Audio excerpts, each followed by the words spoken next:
Yimini yebuhlungu lena kwabo bathanda umama uLillian.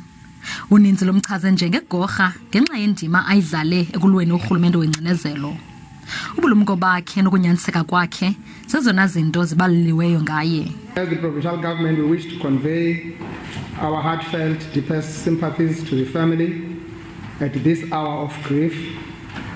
Mama uLillian fought a good fight, and indeed she has run the race successfully, and we are forever indebted to her for her contribution to the struggle for freedom and the building of our new democratic nation. UDiedericks uchazwe njengomntu ebezinikele eluntwini. Iofisi zenkulumbuso nezizinze eBhisho zisandula ukubizwa ngaye. Mama Lily, like many of her generation, was never a careerist, but a devoted servant of our people, deeply rooted in servant leadership, a selflessness rare witness among our ranks today.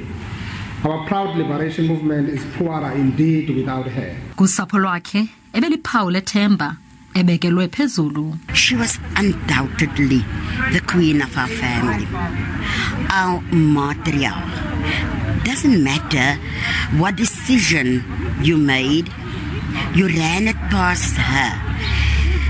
But later on, with adulthood, you would do your own thing.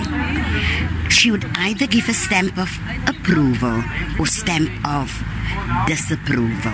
Izenzo ezinhle zikamama uDiedericks zimphathele inhlonipho nokuthandwa ngabantu. Ever since she started retreating out of active politics, she served as a moral compass for the ANC and for its members, and was never afraid to raise her views very sharply, very straightforward. Ushiya ngasemva indodakazi yakhe, abazukulwane bakhe nezizukulwane zakhe.